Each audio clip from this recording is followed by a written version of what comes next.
Hello and welcome to Texans Talk Money. I'm Kyla, your host and a peer financial coach at Texan Smart. Every episode, we will be joined by another peer financial coach from my office, where we will be navigating all the roads on how to handle your money as a college student. So sit back and get your wallets ready to be Texan Smart. Hello and welcome back to Texans Talk Money. My name is Kaiten and I am one of your co-hosts. I am joined as always by Addison. Hi guys. And today we are super lucky and excited to be joined by a first-time speaker on the podcast, Meredith. If you kind of want to give the audience a little gist of who you are, just whatever you feel comfortable with. Hey y'all, I'm Meredith. I'm a junior here at Tarleton and I'm a peer financial coach for Texan Smart. I like to make videos for our social medias as well as help out with any events that I'm needed for Texan Smart. Yes, and we are so excited to have you on. It is always fun when we get to have a quote-unquote newbie on for the podcast. I'm very excited to be here. So today we are going to be talking about something that almost every college kid does, or at least has to think about by the time they hit their senior year, and that is going to be renting and leasing. I know so many of my friends rent apartments or houses or townhomes, whatever it may be, but not everybody really understands kind of what that entails. So that's what we're here for today. We're going to kind of get into that. If Addison, you want to slide us in? So the two terms that you're going to hear when it comes to renting and leasing are obviously renting and leasing. So what exactly is renting? So renting is more of your short-term contracts with your landlord or the apartment complex that you're renting through. So it's more of a month-to-month agreement, and it's a little bit more flexible, but can also get pretty pricey depending on the amenities and the amenities that you have or the amenities that you don't have.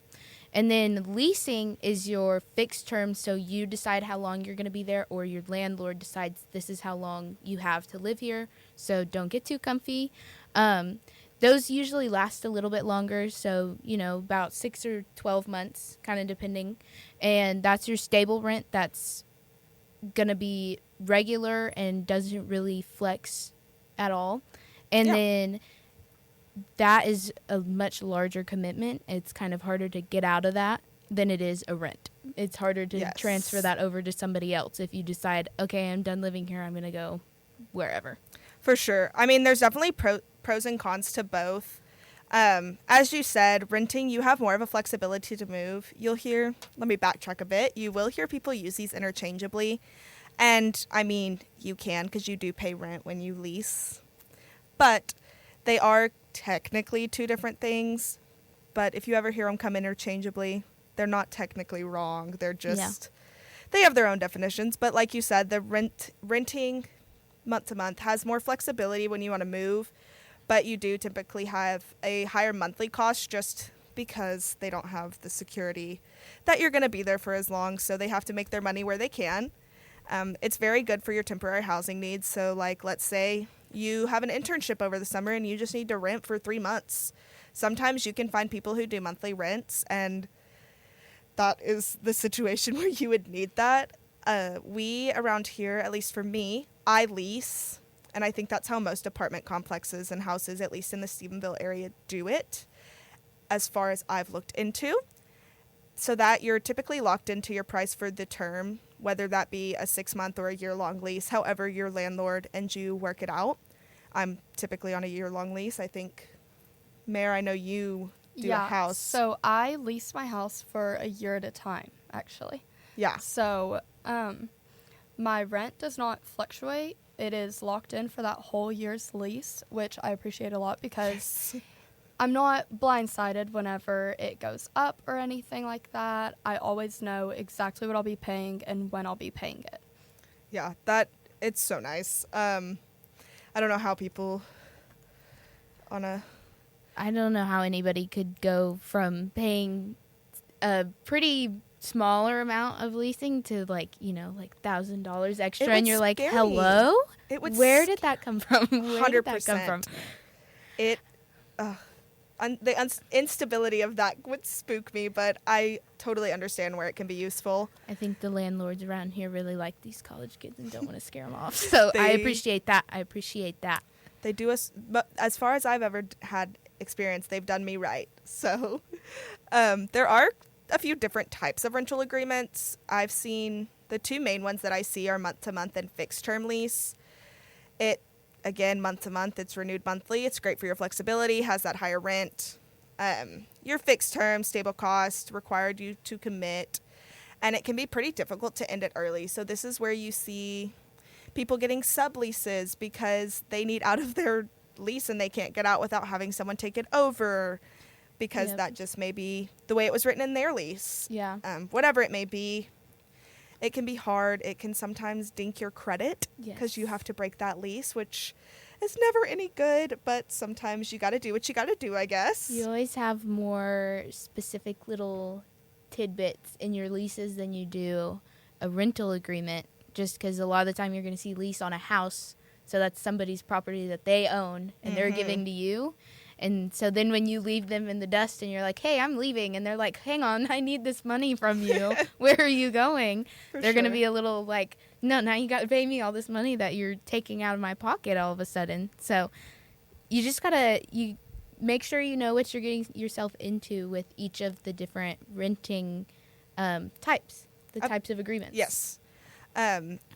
Speaking of kind of being done, I know getting done, getting started, whatever it may be, there's a few key terminology points that like you'll hear consistently, being security deposit, utilities, cosigner, all the words that sound big and scary, but that's what we're here for today, is to kind of break them down. So Mare, if you want to hit some of those points maybe. So one of the most important of the terminology that I would say I wish I knew before I became a renter is the utilities, and reading through the contract, being sure to know whether it is included in your rent, whether it's not, and if you have to find the companies and cover the rent yourself, put those all in your name. Another thing to think about with utilities is how many roommates you have, how many ways that the utilities will be split up, whether you have it by 2 people or by 4. It can definitely make those prices fluctuate, as well as the size of your house. If you have a larger home, you're probably going to end up paying for more with electricity and such, because you do have more home to be heating or cooling. So, with the roommate situation also, the more roommates you have, the more your water will be used. And oh my goodness, yes. The bigger of a Wi-Fi plan that you're going to have to get, because you never know how many laptops are going to be trying to take quizzes at the same time. So you need to take all that into consideration when you're getting your utilities set out. And also just knowing which companies to use, which ones are going to give you the best rates, which ones are going to give you the best terms, and whether those plans that you choose are going to be month to month or a year long. I know when I was getting my utilities set up for, I believe, gas, they tried to get me to do a 3-year plan. Oh my goodness. And I was like, I'm not going to be here another 3 years. Guys, I do not need gas that long. The plan sounded amazing and pretty cheap and everything, and then they told me it was 3 years. You're and like, I was right, like, don't they always? Wait. I was like, You're wait, right. you didn't tell me that at first. See, and I think the utilities catch a lot of college kids off guard, because you go in your freshman year where you have to live on campus. Well, when you're paying your housing and board, that's all included. They kind of over exaggerate, so they just kind of include it in there, and so you're using as much water as you want. You're leaving the lights on all the time. Exactly. And then you get Crank to an that apartment AC or a house down. and you're like, oh my gosh. I know that's one thing my parents keep stressing. They're like, next year when you get off campus, you got to think about those bills. You got to stop leaving those lights on. Leave the AC down at the lowest you can get it. You can't do that anymore. Go over one time and you're like on top of it for sure. And I know I live with another female. You actually, Meredith, live with guys. I do. So I'm sure that I just thought about the fact that your roommate definitely is going to affect your water bills and stuff like that. Because it definitely can. To be fair, our water bill is probably 50% me. I was going to say, us girls, we take long long showers, and they're 5-minute showers. Everything showers. So everything showers, yeah. They last Hair a while. washing takes a long time, and it really does. shouldn't. So bad. But And when So I bad. first moved in with the guys, they were shocked. They actually timed one of my showers because they were shocked mortifying. by how long it was. And so that's another thing to take into consideration, whether your roommates are going to be like, if they're going to be taking up a lot of the utilities, or if they're going to be leaving the lights on more often than you do, if they are going to be cranking the AC down or the heat all the way up, because those things do affect what you're going to be paying at the end of the month. Absolutely. As well as, and I think we'll touch on this a little bit later, but also just knowing who you're going to be rooming with, how they're going to be, if the bills are in your name, then you need to make sure you're living with someone who will be paying you back for those every month on time, because getting those paid and getting paid back for it is super important. So I think we're going to touch a little more on that later, but utilities are a super important thing to think about whenever you are starting to rent or lease, because if you don't take those things into consideration, you're not going to realize how much it'll actually come out to. You may think that your rent is going to be $600 a month, but then find out you're paying $200 in utilities every single month. So Crazy. definitely something you need to take into consideration whenever you start becoming a renter. Yeah. And I know I mentioned the security deposit. That is something that I've never really understood kind of what it was until I did it on my own. So I did find us a little more technical definition than probably what I could put together for you, but it is typically 1 to 2 months of rent put together. And that is held by your landlord, and they typically use it for damages or unpaid rent that they may not be able to collect at the end of your term if somebody turns out to be a terrible renter, I guess. I don't plan on destroying my apartment, but I guess accidents also happen, I guess. I shouldn't assume that it's all done in mischievousness, but... Yeah. And co-signers, that is something that not everyone has, but I have. So a co-signer is typically a parent or guardian or someone that, at least for me, has a more stable income that apartments and different rental companies like a lot better than a student's income, traditionally at least. Some places actually require it, some don't. It just kind of depends. But they sign on to that lease to, like I said, guarantee that payment and guarantee that that payment can be made. They have the more stability in their paychecks than a... That way your landlord can go to them and be like, hey, they're not paying. I'm about to make you Yes. pay up if they don't pay, so watch out. But I will say be careful with that, because sometimes I've heard that if you, not the cosigner, but the person renting, doesn't do what they're supposed to, it can affect both people's credit. Ooh. Or if they do something crazy and their credit gets crazy, it can affect your rent and your situation. So be careful on that. Be careful who you choose. But heck sometimes they're super helpful, and sometimes I guess it can not be so helpful. But I have always had a very good experience with that. Lord knows. Heavens to Betsy. That's all I have to say. Heavens Yes. to Betsy. So I know we've kind of covered some of those basics of renting and leasing. So you're probably wondering, like, how do I even do this? How do I navigate this process? That It's scary. would be It's me. overwhelming. Luckily, you have kind of 3 different perspectives. You have someone who is renting a house from Meredith. You have me, who has an apartment. And you have Addison, who is actually starting out on her renting journey. Yes. So do you kind of want to tell us what your preparing So- strategies were, things like that? So I just recently, within the past 2 weeks actually, have started talking to one of the girls that I'm really close with, and we're like, hey, we gotta get this figured out. We Yes. kind of don't have much time left here on campus in our luxurious dorm life where we don't have that much time left. And so we've been thinking about we've been looking at the different places to live, kind of trying to decide what would look best for us. Yeah. So you kind of want to make sure the pictures online, do those look updated? Do they look kind of trashy, maybe a little run down, damaged? You want to look for any of that mold You want to make sure that it is all clean. We don't need to be getting sick up in here. And you want to make sure they have good water pressure. Because I know, as a girl, I need good water pressure or my hair's not getting clean and I'm going to have a fit about it. And then cell service. You don't want to live out in the middle of nowhere where your phone doesn't get any service, so then you can't do anything. Because then what are you paying for? Then what are you doing out there as a college kid? All of your stuff is online at this point. We have to have good cell service. You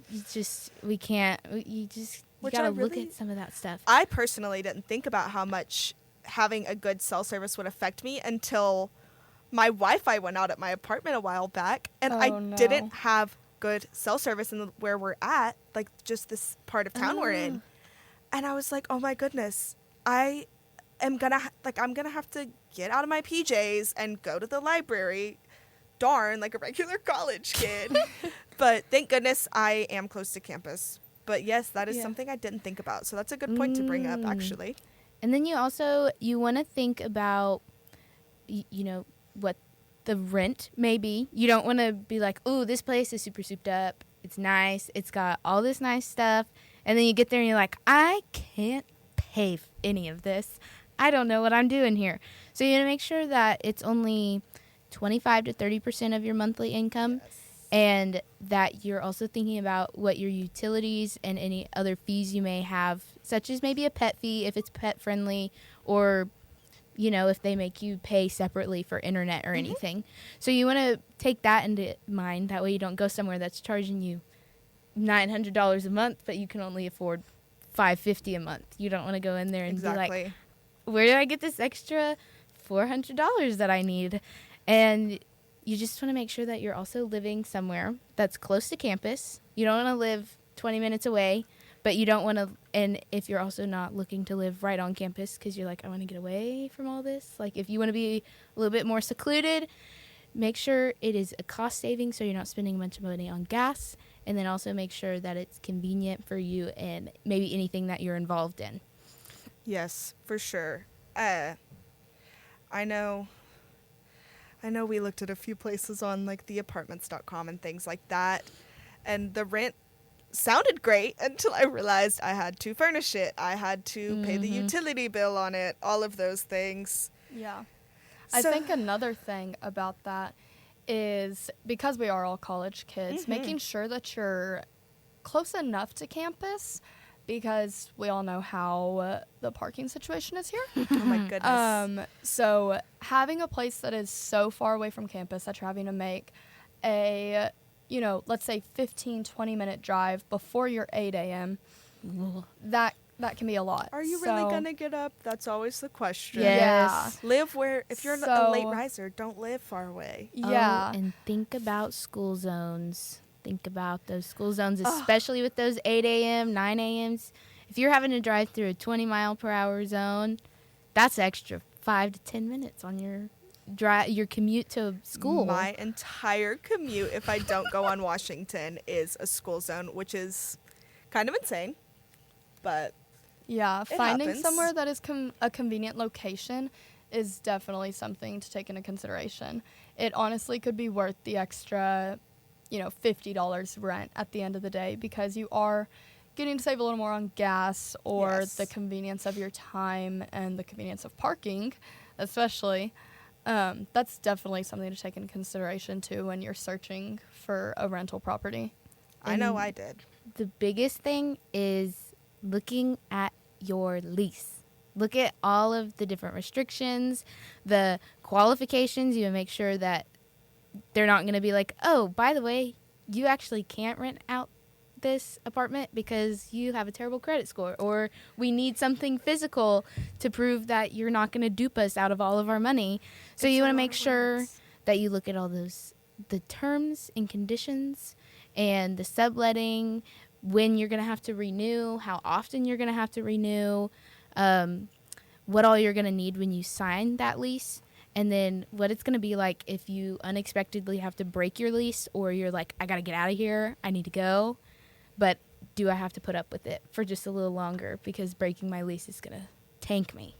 For sure. It's a lot of words. I know it is, but I guess that's part of adulting at this point. We have to read it. We have to read the long words. The scary Yeah. things. If you don't understand, look it up, ask questions, because it's going to be way worse if you come 6 months in and they're like, haha, surprise fee, but it's actually not a surprise fee. You was in your lease and you just didn't read it. Yeah. Google will be your best Or friend. even with whether your lease is by room or by the total of the property. Oh my goodness, That yes. could be another thing that can get you, because if your roommate decides to move or can't make their rent or any of that kind of stuff, if your lease is not per room, then you're going to end up having to pay for that, because you're going to end up having to pay for their extra that they can't make. Yes.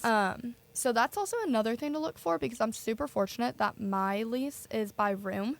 So not that any of us are moving anytime soon, but if we happen to, then it would be fine for the rest of us who are there, because we wouldn't end up having to cover anyone else's rent. So that's another thing to look for, because if you can get a lease like that, it's definitely a good thing, because worst case scenario, you won't end up having to pay double the rent because your roommate can't make their rent or anything like that. So Most definitely. another thing to just keep an eye out for when you're reading through that big, long contract that you have to sign. It feels like you're reading the Constitution. I It promise does. you'll survive. I think mine was 18 pages.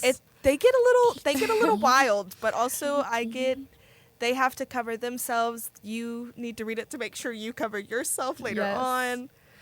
All the things. And as you read through, make sure you, like I said, you understand, you ask those questions, because you need to understand your deposits and your fees, especially when you end up going to sign the lease.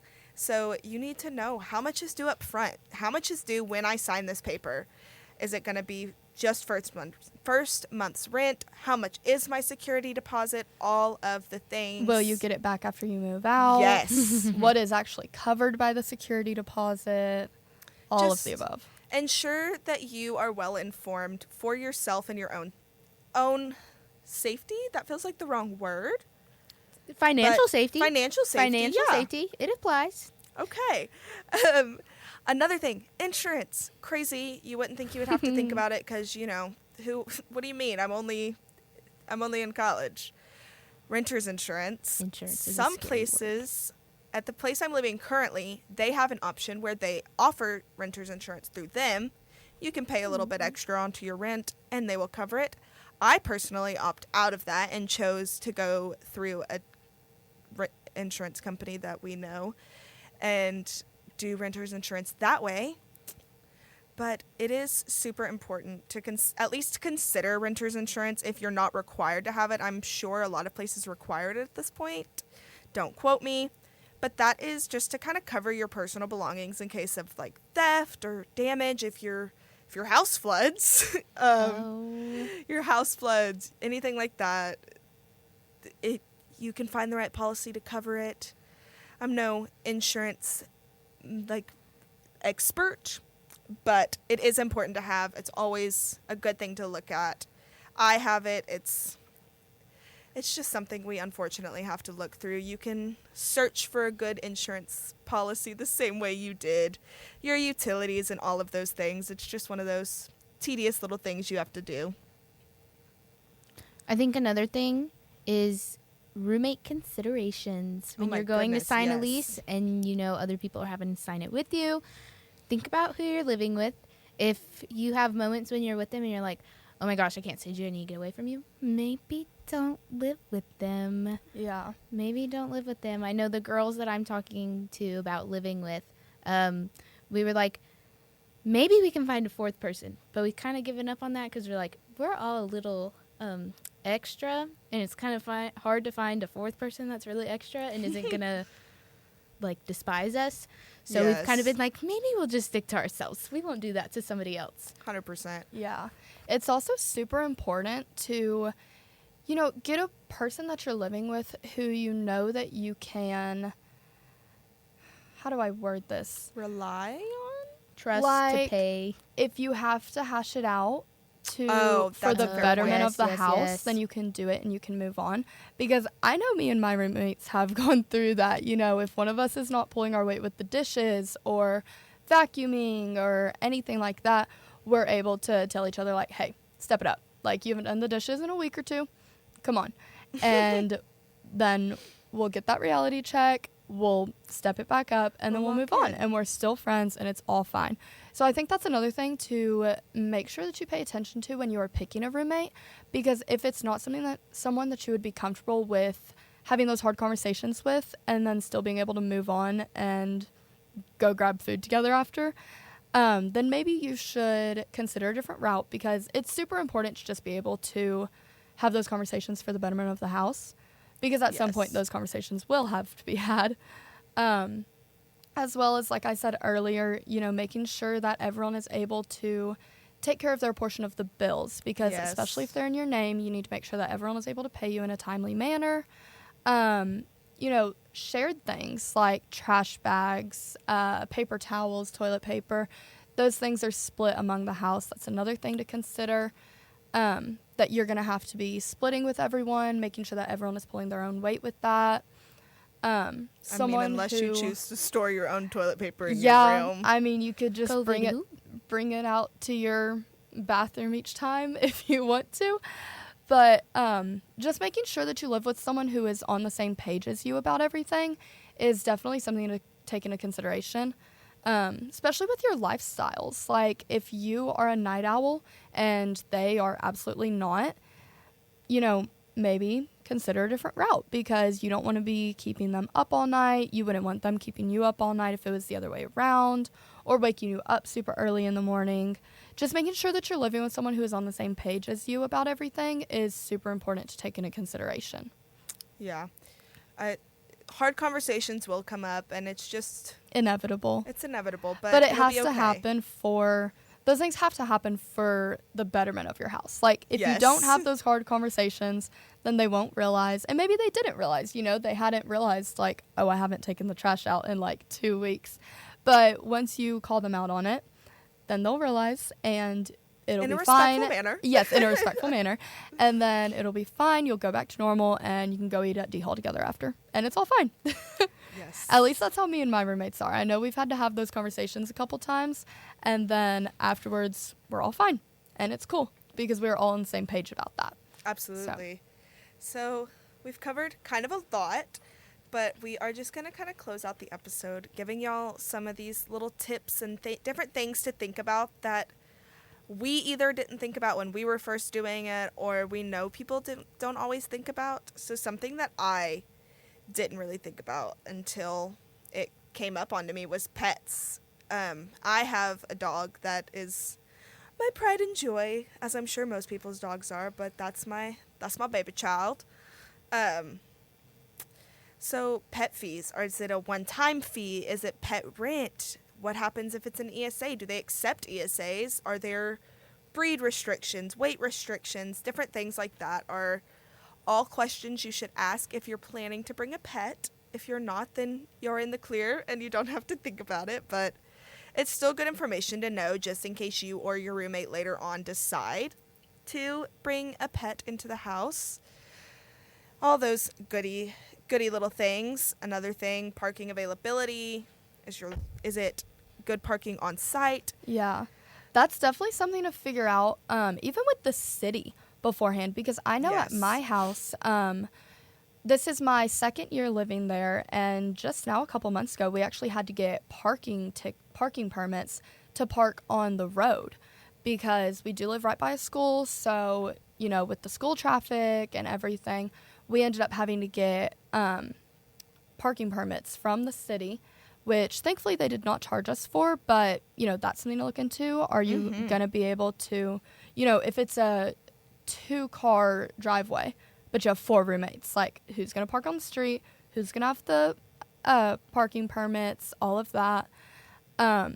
Something else I would say is what is allowed,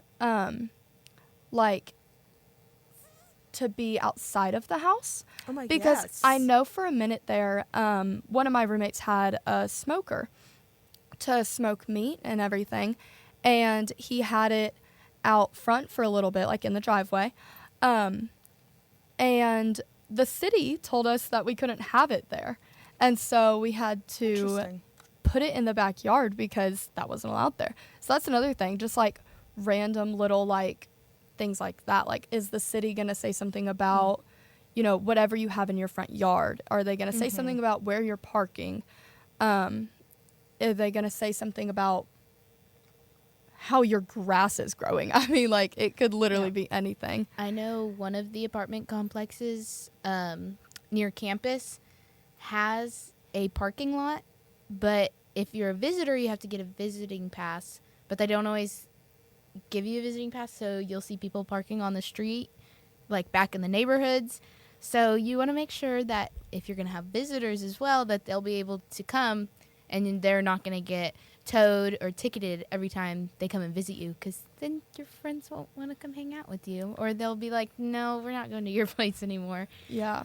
No, all of the little information. Something big that I didn't realize people had to consider, but I was talking to a friend who rents at a different location, and maintenance. Is that something that your apartment complex takes care of? Are you required to outsource that and find your own companies for if your AC blows or anything like that?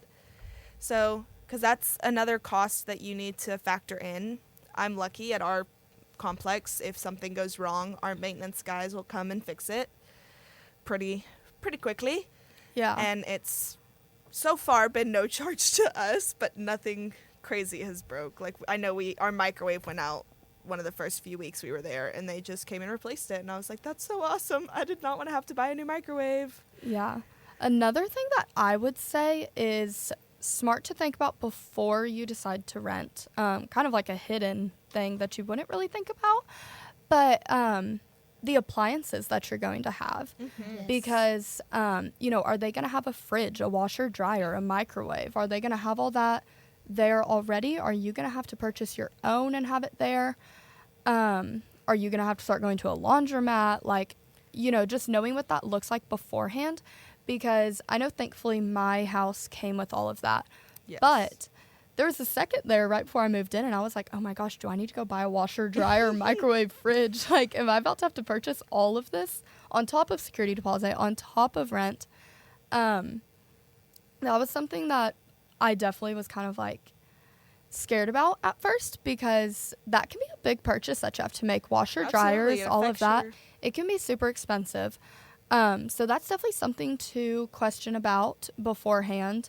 And question, you know, am I going to purchase it and then keep it after I move out? Are my roommates and I going to split it? And then who gets it when you move out? You know, I mean, I know our TV that we have in the living room is all of ours. Like, me and my 3 roommates just split the cost of it. And when we move out, I guess we're going to have to rock, paper, scissors. duke it out for it. But that's another thing to think about. Those appliances, those split things you're going to have. If you decide to purchase couches together, who's going to get that at the end of when you're moving out? Who is going to, you know, pay for the majority of it? Things like that is definitely important to think about, and something that you don't really think about, especially when you live on campus at first and then you move to a house. Those things are already included. You already have the washer dryers in your dorm. You already have a microwave in your dorm. You don't really think about those. It's just kind of a given. And so when you move into somewhere, you don't really necessarily think about that at first. Absolutely. So I know we covered a lot. Does anyone else have anything they want to touch on before we send everybody on their way? No, but I will say this is going to help me and all of my off-campus living adventures I'm embarking on. So, well, I am glad one person is affected by the episode. That's always good. But yes, if that, I think that covers most of what we got going. Yeah. So, as always, thank you guys so much for joining us on this episode. Thank you, Meredith. We really appreciate you coming in. Of course. Anytime. As always, have a great semester. Be well, be ready, and be Texan Smart. Have a good day.